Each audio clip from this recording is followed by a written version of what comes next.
ശ്രീ പ്രസാദ്, ഈ കേരളം കണ്ട ഏറ്റവും വലിയ ദുരന്തം എന്നതിനപ്പുറം ഇത് വലിയ മേഖലയിൽ വിശാലമായി വ്യാപിച്ചു കിടക്കുന്ന ഒരു ദുരന്തം കൂടിയാണ്. ഇനി ചെയ്യാനുള്ളത് ഈ മണ്ണിനടിയിലുള്ള മൃതദേഹങ്ങൾ, ഉണ്ടെന്ന് കരുതപ്പെടുന്ന മൃതദേഹങ്ങൾ, കാണാതായവർക്ക് വേണ്ടിയുള്ള തെരച്ചിലുകൾ, ഇടിഞ്ഞു തകർന്നു കിടക്കുന്ന വീടുകൾക്കകത്ത് എന്തുണ്ട് എന്നുള്ള അന്വേഷണം. ഇത് എത്രമാത്രം വെല്ലുവിളിയാണ്?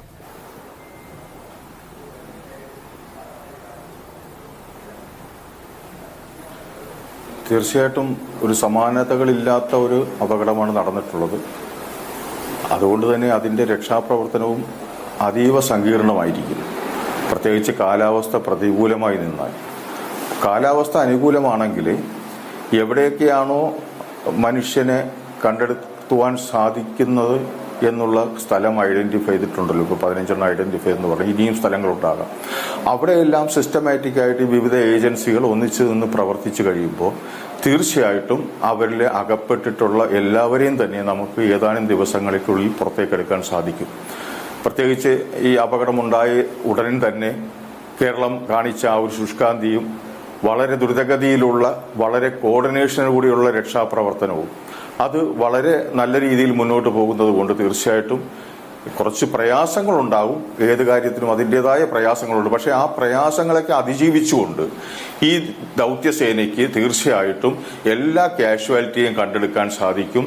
അവിടെ പൂർണ്ണമായ ഒരു സ്ഥിതി നിലനിർത്തിക്കൊണ്ട്, അതായത് ഇതിന് അപകടം നടക്കുന്നതിന് മുൻപ് എപ്രകാരം മണ്ണ് അവിടെ ഉണ്ടായിരുന്നോ ആ രീതിയിൽ മണ്ണെല്ലാം മാറ്റി അവിടെ ആരും തന്നെ ഇല്ല എന്ന് അവശേഷിക്കുന്നില്ല എന്ന് ഉറപ്പാക്കുവാൻ സാധിക്കുമെന്ന് തന്നെയാണ് എൻ്റെ വിശ്വാസം.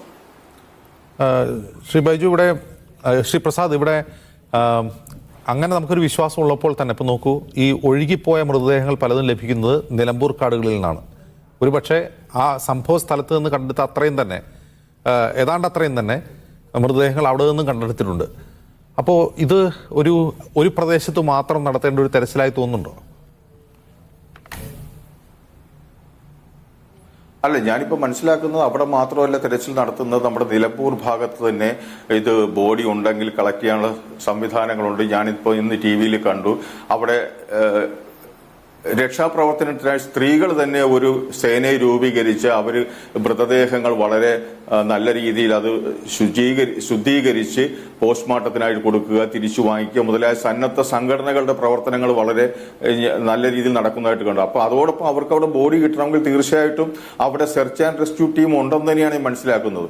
അത് എത്രമാത്രം ഇനി വ്യാപിപ്പിക്കണം എന്നുള്ളതിനെ സംബന്ധിച്ച് എനിക്ക് ഇവിടെ ഇരുന്ന് അഭിപ്രായം പറയാൻ പറ്റില്ല. പക്ഷേ ആ വെള്ളത്തിന്റെ ഒഴുക്ക് ചെന്നെത്തിപ്പെടാൻ സാധ്യതയുള്ള സ്ഥലങ്ങളൊക്കെ ടീം ഉണ്ടായിരിക്കണം. അവിടെയെല്ലാം സെർച്ച് ആൻഡ് റെസ്ക്യൂ ഓപ്പറേഷൻ നടക്കണം. താങ്കൾ പറഞ്ഞതുപോലെ ഒരു സ്ഥലത്ത് മാത്രം കേന്ദ്രീകരിച്ചാൽ പോരാ. ഇതിന്റെ വെള്ളത്തിന്റെ ഗതി പോകുന്ന സ്ഥലങ്ങളിലെല്ലാം ഇത് വന്നടിയുന്നുണ്ടോ, പൊങ്ങി വരുന്നുണ്ടോ എന്നുള്ളത് പരിശോധിക്കേണ്ടതും അനിവാര്യമാണ്.